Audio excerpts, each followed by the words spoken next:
you a little bit of information about myself. My name is Darlene Kascak. I am many, many things. I am a member of the Schaghticoke Tribal Nation. I serve on the Schaghticoke Women's Traditional Council for our tribe.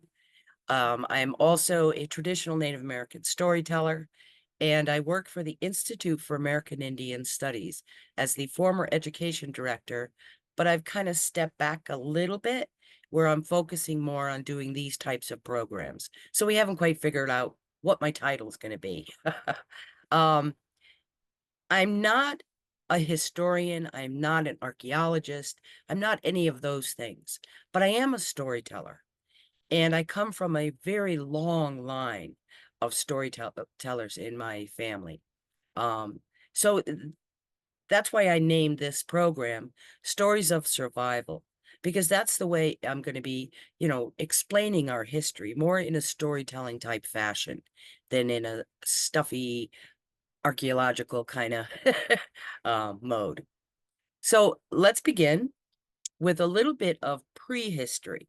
I think it's always important that people understand the indigenous people in this area and their history.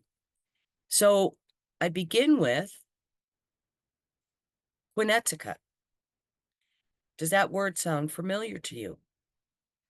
Schaghticoke is what the indigenous people in this area called this place.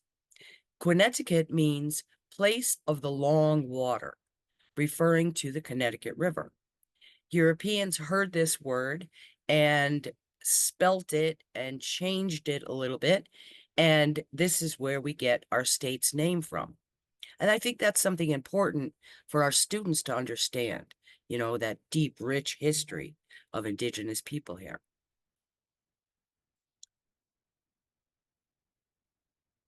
So let's begin with, how long do you think Native American people have been in this area? Well, there's storytelling that talks about, excuse me, a time when our people walked amongst the ice, a time when they were hunting beavers that were the size of bears, when they were hunting a huge, hairy animal with big, big ears, a long, long nose, and horns coming out the sides of the nose. And archaeologists, anthropologists used to laugh at our stories. Oh, those silly people. Until they started to find archaeological evidence that these stories were true. For example, giant beaver bones were found in Pennsylvania. Here in Connecticut, in Farmington, quite a few years back, mastodon remains were found, and it was dating back to over 12,000 years ago. And on those bones, there was clearly marks of people harvesting the meat from the bones of that animal. So I just love it when archaeology and anthropology, validates some of our traditional stories. So in teaching, I think maps can be very, very important. For example, this is what the land looked like 12,000 years ago, completely different than what we see today. Like I said, the glaciers that were once covering Connecticut receded and left this landscape that's a little bit different than what we know today. This new environment attracted people from the South and the West. And if you look at this map, there's a connecting landmass from where Rhode Island is today over to Long Island. The Long Island Sound hasn't filled in yet. So it looks completely different.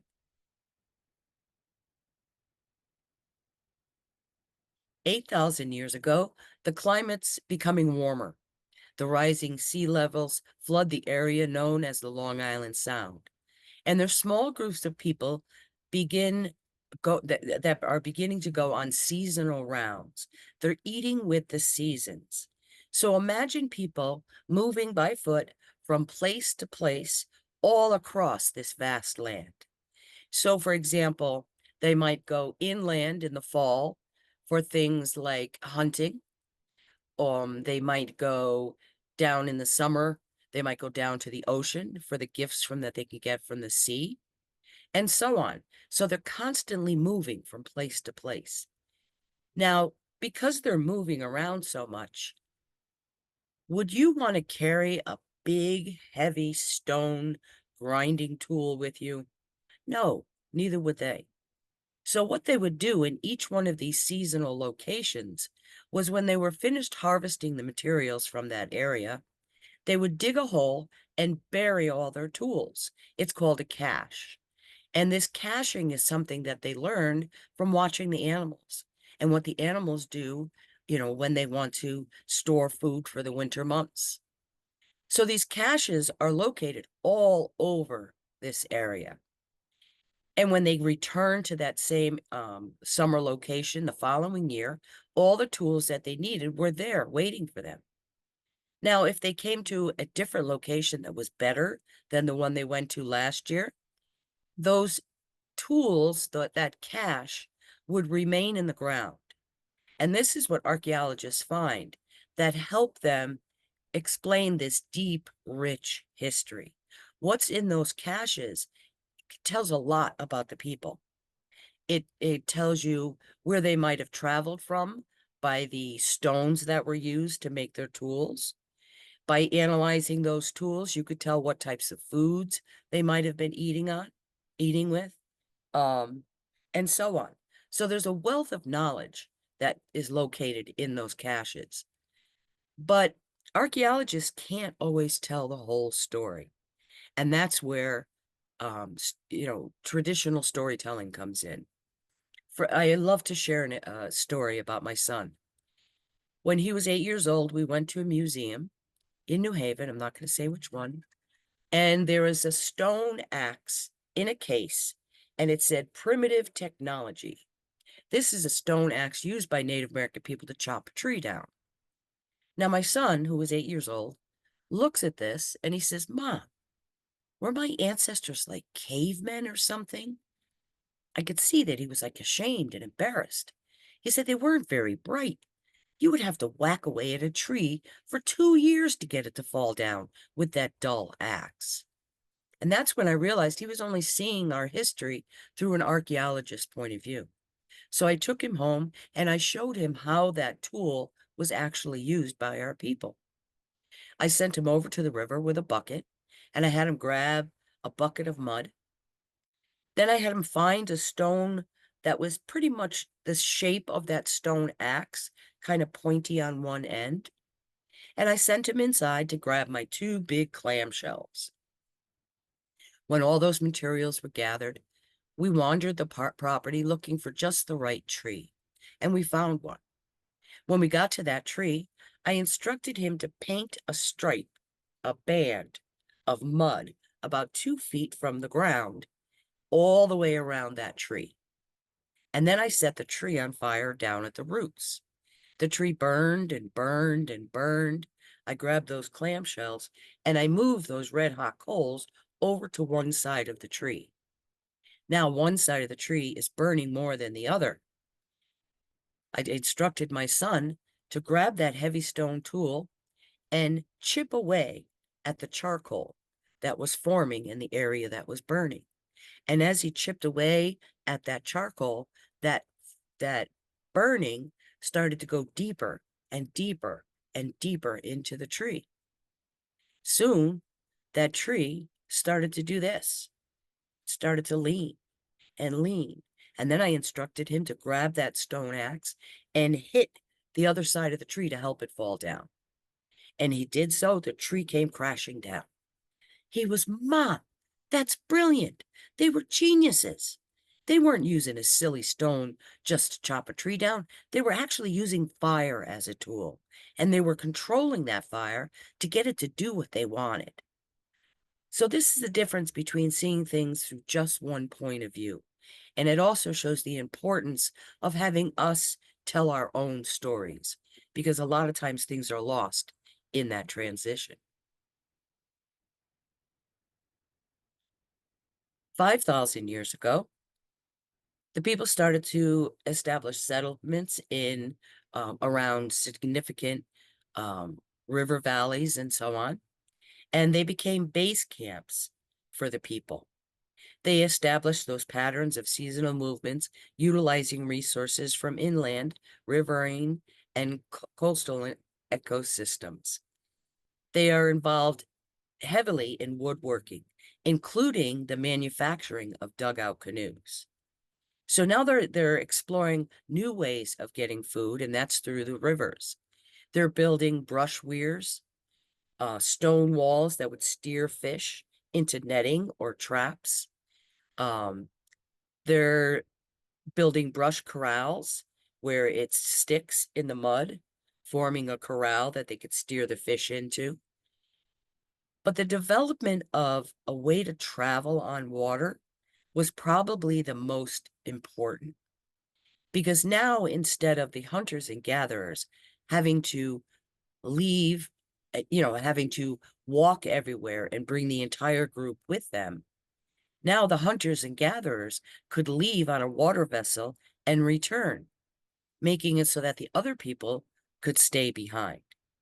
And once they had this ability to travel on water, it started the trade in this area from all different directions started to grow.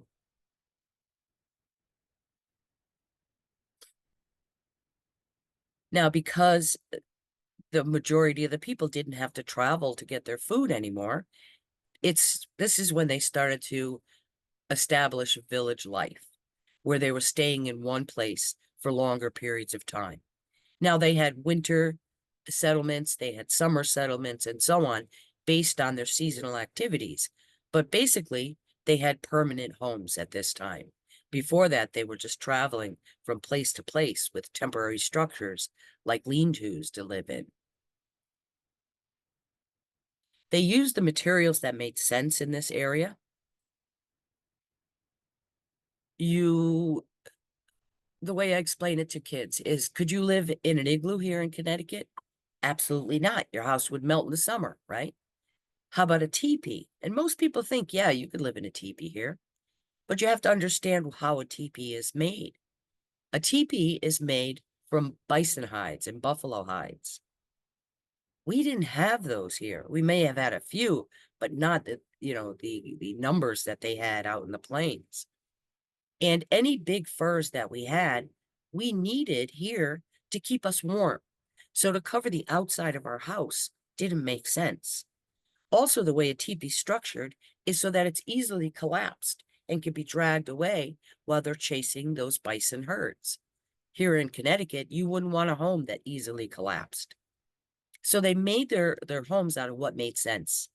In the inland areas, they made it out of trees, young saplings, and so on. And down near the oceans, you might have used reeds and those types of materials, all depended on what you had as a resource.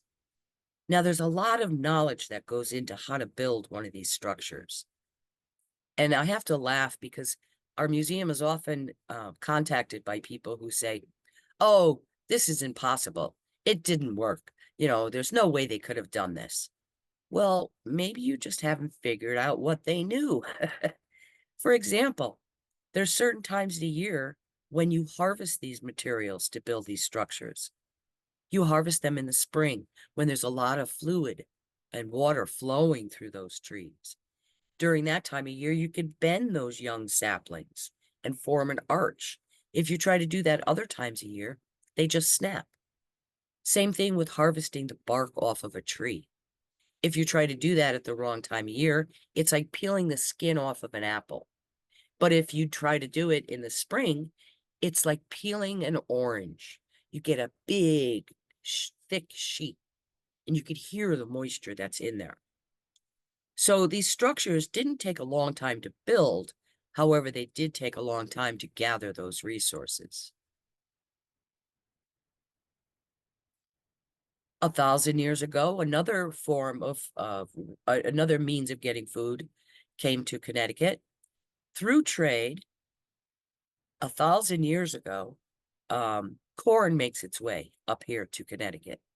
And that becomes very important in their lives, because when you go hunting and gathering or fishing, you're not sure what you're going to get. You're not sure what you're going to bring home. But when you look out at a garden, you have an idea of how much food you're going to have for the season and how much food you could preserve for the winter months. So this was monumental in their lives. Um, Now, another powerful lesson about storytelling. Not only did the corn seeds make it here from South America through trade, but the method of planting was also traded through storytelling. The story of the three sisters instructed the next generations on how to plant these gardens. So it's pretty cool how, storytelling, you know, um, worked in Native American people's lives.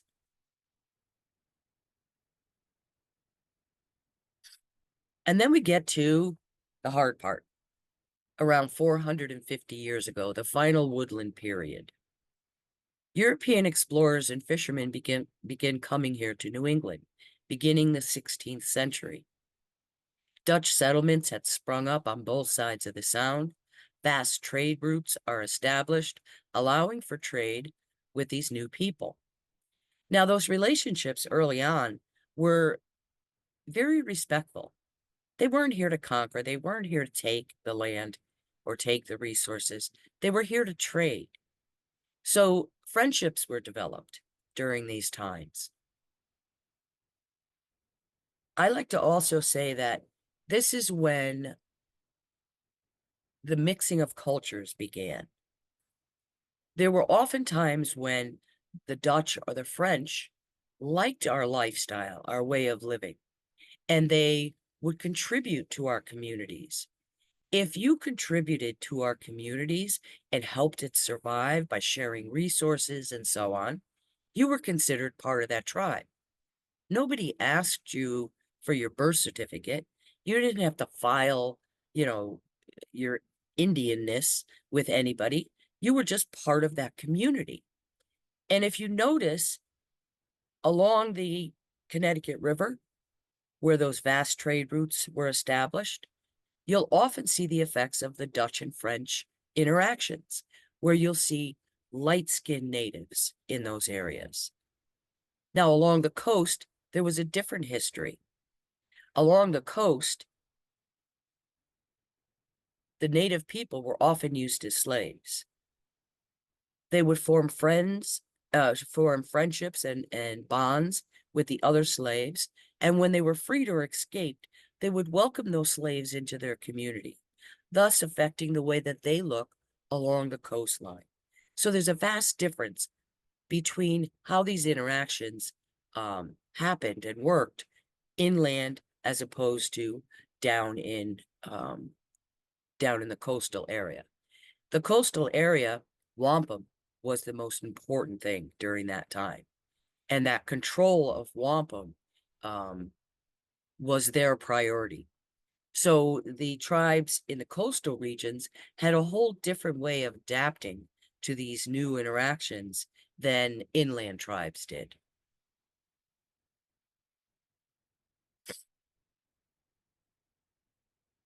Now, unfortunately, during this trade period, when the Dutch and the French are trading with native people, they're also trading diseases that never existed here in the Americas before. Diseases such as smallpox, the plague, cholera, whooping cough, measles, and so on devastated the native communities. They didn't have the immune systems to fight these new diseases. They didn't have the knowledge on, how to treat them and what was happening. So it spread like wildfire. They were going to each other's villages trying to, offer help, and they're just further spreading those diseases. Think of COVID, right? We know a lot about, diseases and how they behave now. But if we didn't, how disastrous would that have been for all of us during that time? It is said that 80% of Connecticut's indigenous people died from disease during this time in just a very short time. It decimated many of the tribes. paving the way for English settlements in New England.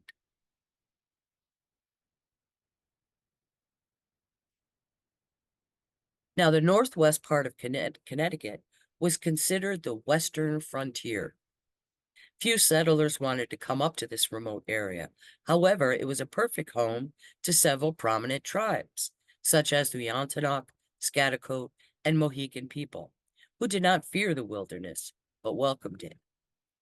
These tribes shared a similar ecological system and culture. They were closely affiliated with each other and with the Putatucks through a web of kin relationships, religion, and loose economic and political alliances. Coastal tribes who were weakened by the war and disease found their lands being infringed upon at a rapid rate and were forced to move north from their coastal homelands.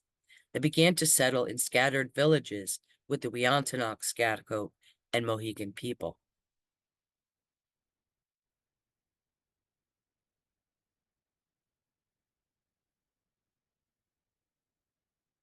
So in 1738, 100 years later, when the first white settlers arrived in Kent, there was already a permanent village here under the leadership of Chief Gideon Mawee at the confluence of the Housatonic River and the 10-Mile River. They called themselves the Schaghticoke, an Algonquin name that translates to where two rivers meet.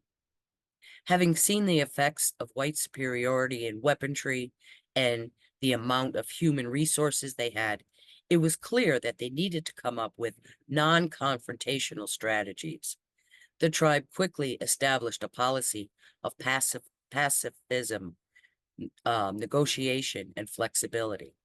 If they wished to keep their lands, knowledge of the white legal system and social etiquette became a priority. Now, here is a map that I'd like to share with you. This map shows the tribes that existed in the 1600s. Now, notice Schaghticoke isn't even there because Schaghticoke tribe didn't exist early on.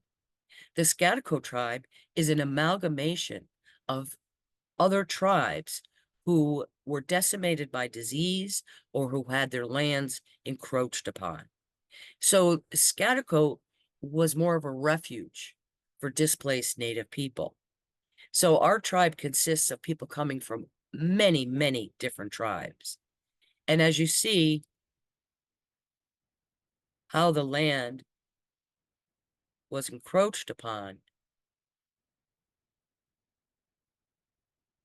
you can understand a little bit better about how those merges, happened. Are there any questions up to this point?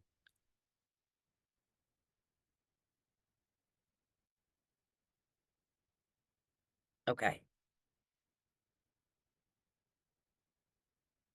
So the Schaghticoke people, like I said earlier, realized that they had to deal with this new situation differently. They decided to adapt, not assimilate. They petitioned the Connecticut General Assembly for a minister and a school to educate Schaghticoke children. In 1743, the Schaghticoke sachem Gideon Mawee and his family were baptized. Gideon invited the Moravians to set up a mission and a school at Schaghticoke, and the missionaries accepted that invitation. The mission was active until 1770. Schaghticoke participation in the Moravian form of Christianity helped maintain their psychological sense of community and self-identity, providing schooling in English language, culture, and law, brought economic improvements to the reserve, and provided legal support in the physical presence of white missionaries who acted as intermediaries with the neighboring white populace. Unlike professional missionaries, the Moravians, excuse me, my tongue is twisting. Unlike other Protestant missionaries, the Moravians did not attempt to detribalize and assimilate their Indian converts.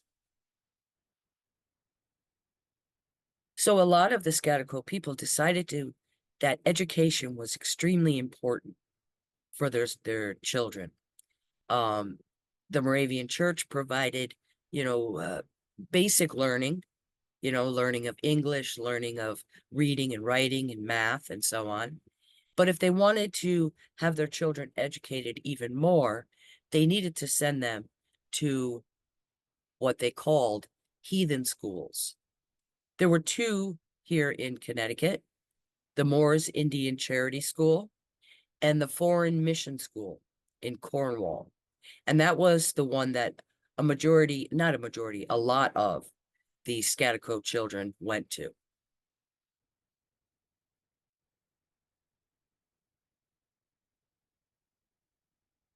Schaghticoke also thought it was important to appoint I can't say that word right now, white intermediaries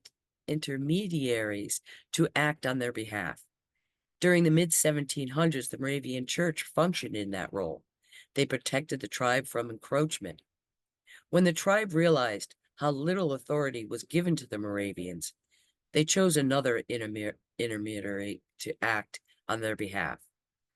Jabez Swift was their English neighbor, who was also well respected.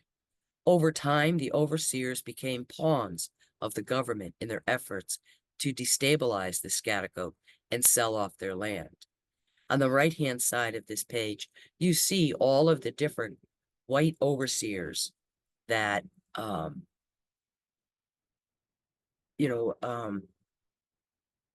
would act as representatives for our tribe.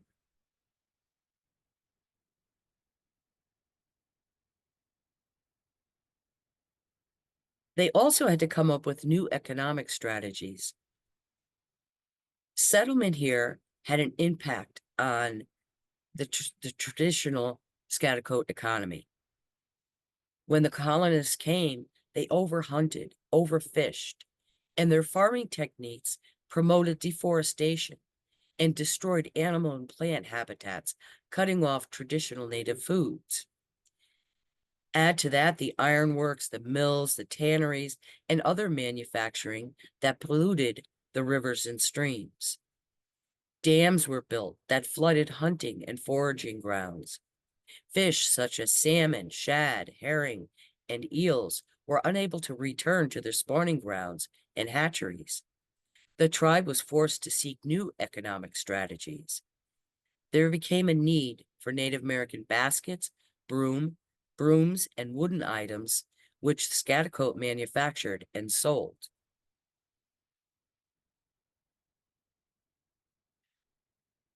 There's a story that I want to share with you about the dams. The Bullsbridge Dam was built not far from our reservation. And when they built that dam, it caused major flooding on our reservation. It flooded all of the flatlands that our people used for gardening. So once again, cutting them off from their food source. And I think the saddest thing to me is that when they built those dams and it flooded our land, it flooded our cemeteries. And our ancestors started to come up from the ground and floating down that river. Several of our tribal members, swam out into the water and recaptured as many of those ancestors as they could and reburied them on higher ground. It just shows the lack of caring, you know. Um, if that had happened to a white cemetery, all hell would have broken out, right? But because it was Native people, it wasn't a big concern. It's only till now that we're starting to have talks and negotiations about that damage to the cemeteries. And there's talk about, possibly protecting those flooded areas a little bit better with, different walls and such.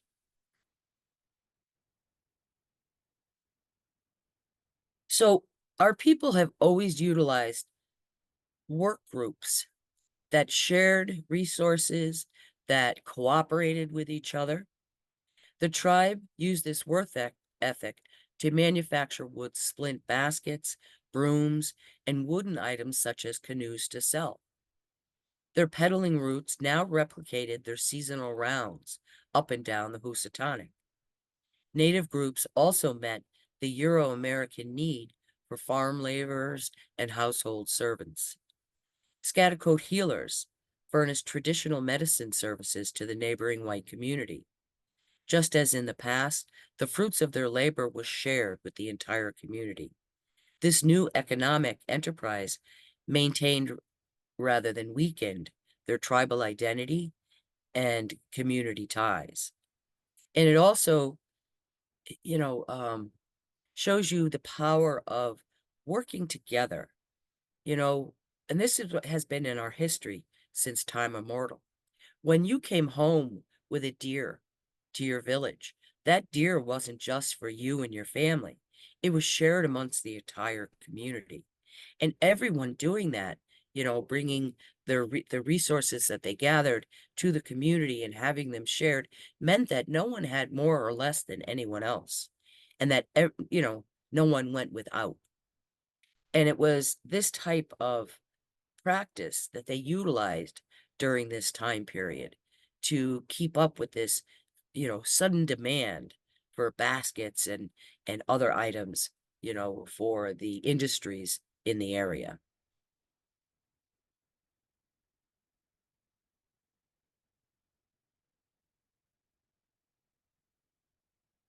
Now, in order for us to prove our identity, our heritage, we have to trace ourselves back to the very first person who ever wrote anything in a document, signed any kind of treaty, and so on. And that was Gideon Mawwy. His granddaughter, Eunice Mawwy, who was born in 1756. She was born during the French and Indian War era, and her life ended just before the Civil War began. Can you imagine all that that woman had seen? All that she had experienced? It's just amazing. She lived to be, I think, 104 years old. When many natives decided to move west away from the reservation, Eunice firmly stood her ground, saying, "I live on land belonging to me, and for it I profess the strongest attachment. I do not wish to leave it even for one single day." So many of us, consider her to be our culture keeper.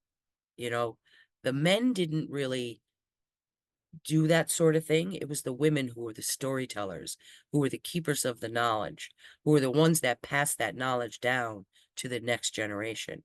And the first one that, we all can, relate to, and have evidence of is of Eunice Mawwy. She wasn't a leader or a political force, but her basket making symbolizes the transfer and the power of cultural knowledge, identity, and storytelling. She shared her experiences with other Native women, and by the mid-19th century, the principal basket makers were women instead of men. The Schaghticoke people consider her to be the grandmother of us and the strength of her people. So there were many, many ways that they needed to survive, many things that they came up with. And personally, I think this one is the most brilliant. So everywhere else, there's newspaper articles being written about the last of the Mohegan, the last of the Golden Hill, the last of this, the last of that. These newspaper articles were making us disappear, right? Like we were fading away. We were becoming extinct. Well, the Schaghticoke people had a different strategy. On our reservation, we have two timber rattlesnake pits, and we're well known for that.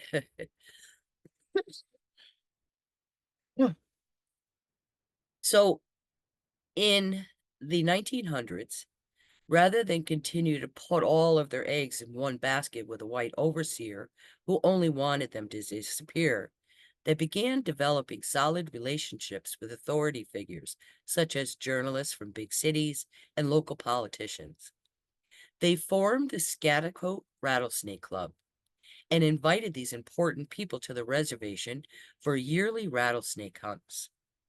They now had a voice coming from respected white people about their tribe and its existence. Sympathetic newspaper articles were written about the hunts. Postcards were made. You can't actually say that a tribe disappeared when they're showing up in the New York Times. Now, what's really interesting about this is the Schaghticoke people would invite these important politicians and such. They would show up. When they got there, our women would serve them a beautiful meal. They would serve them something called sagwa, which is like an alcoholic beverage. Get them all liquored up, get them all comfortable. And then they'd send them up the trail to capture rattlesnakes. They were given a stick and a burlap bag. And they would stumble up that hill, that mountain, capturing the snakes, putting them in their basket, and they'd come back down so proud of their what they caught, um, taking those snakes to local zoos and such, writing newspaper articles about, how many snakes they got that year and so on. What they didn't know is that the Schaghticoke people were going up to the mountain, top of the mountain, to those pits just before those visitors were arriving. And they would capture as many of those snakes as they could. And they would place them along those trails so it was easy for their visitors to find. So they used what resource they had available to them to come up with a solution to some of these difficult situations. The rattlesnakes were also a form of income for our people. Um, My great-grandmother, for example, used to milk the rattlesnakes for their venom, and then she would sell that venom to different hospitals and doctors and tribes in the area for different medicinal purposes. So they were so good at using the resources they had, which is pretty cool. Oh, the Rattlesnake Club ended when the Prohibition hit. Yeah. So that brings us to the kind of present. And that's the long road to federal recognition. And that road and that process is far from over. We began that process in 1981, and it is still going on to this day. Here is how slow that process is. 1981, the Schaghticoke tribe files a letter of intent to file for federal recognition with the BIA. It wasn't until 1994 that the BIA branch of delivered to the BIA branch of acknowledgement and research the federal recognition petition. BIA in 1997 deemed Schaghticoke Tribal Nation's petition ready for active consideration. Look at how many years this is taking. In 2002, Schaghticoke Tribal Nation dealt a setback in their recognition effort. BIA rules in a preliminary decision that the tribe has met 5 out of 7 criteria for federal recognition. The tribe begins organizing thousands of pages of additional information to submit to the BIA. In 2004, Schaghticoke Tribal Nation is recognized by the federal government. So we get our recognition in 2004. On October 12th, the BIA takes that recognition away. And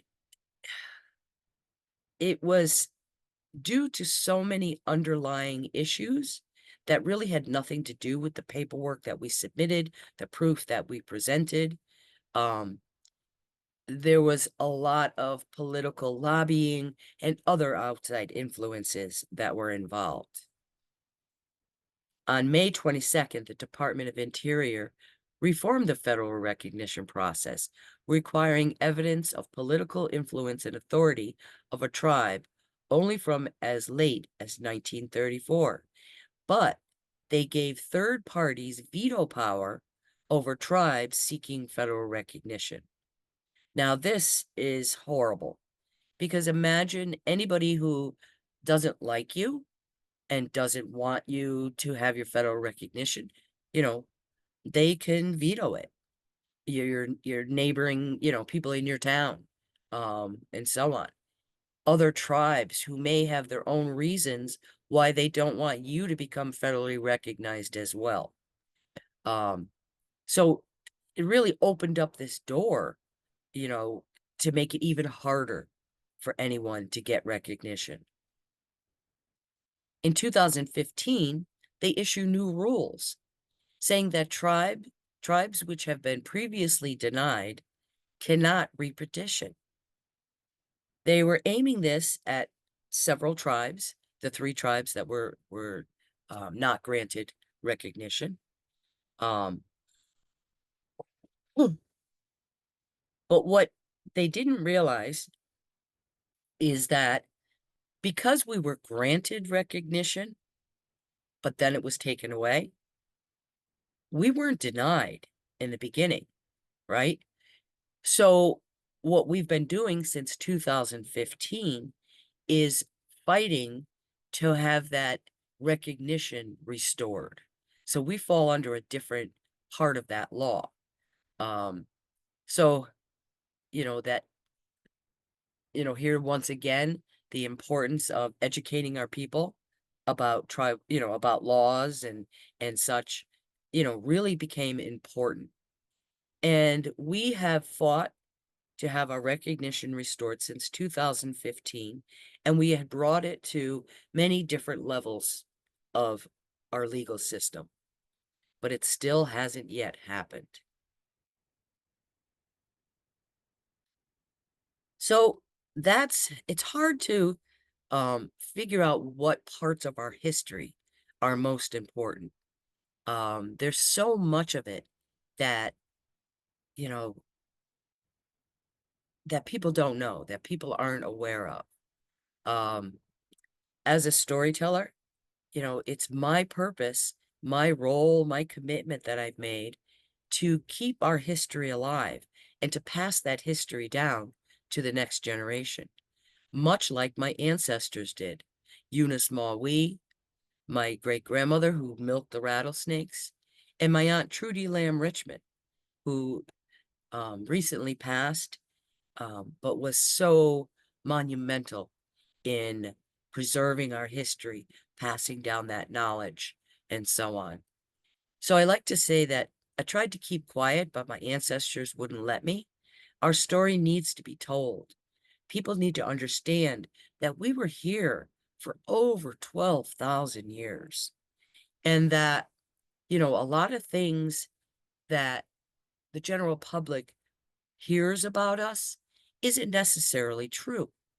Um, And we like to, have a chance, an opportunity to tell our own stories so that, people could understand that there's different points of view of these historical events as they're happening.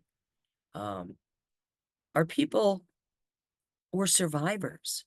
They came up with, I think, some unique ways to adapt to this situation, you know, without assimilating. They adapted. And I think that's what I'm most proud about being a Schaghticoke. My great-grandmother said to me when I was very young, she said, "Do you know who you are?" And I said, "Yes, I'm Darlene." And she said, "No, you're much more than that. You are Schaghticoke.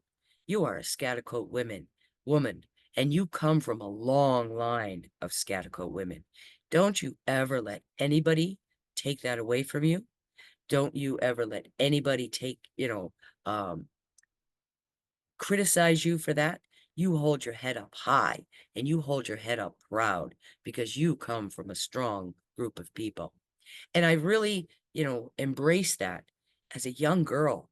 And when, I was being made fun of because I was Native, or at any time somebody said, well, you don't look Native to me, I would remember her words. And, you know, no piece of paper from the Bureau of Indian Affairs is going to tell me whether I'm Native or not. I know who my ancestors are. You know, I know that I come from a strong line of Schaghticoke people. Um, why Native American people are scrutinized the way that they are is really sad. It all comes down to this. The quicker that they could um, eliminate us, right? Um, make us disappear, the faster they can grab our land. And that's what it's been about since the 1600s. All of these different tactics that they went through was all about seizing our land. If they make it impossible for you to get your recognition, well, then it makes it easier for them to take your land. Um, when we have to prove that we're Native American to the Bureau of Indian Affairs, do you know what that entails? I have to supply them with documentation for every single ancestor dating back to Gideon Mawee, that very first chief that signed a paper. Now think about your own family histories. Could you go back and find birth certificates, death certificates, marriage certificates, census reports, and so on, going back to the 1700s? No, it's a system designed to make us fail. And that's why it was partly a good thing that they changed the criteria so that we didn't have to go back that far. But then they added in other hoops that made it impossible for us to follow. And that's our story, and that's our history. Um, and I think it's important that people understand that. Our culture is not the only culture that was forced to assimilate. If you look at other cultures that migrated here to this country, they went through similar things. Forced assimilation didn't just happen here in Connecticut or in the Americas. It happened all around the world, right? And if we think about that and we share that common history with each other, we can build a more empathetic society, and a more understanding society rather than the one where, one culture is pitted against the other.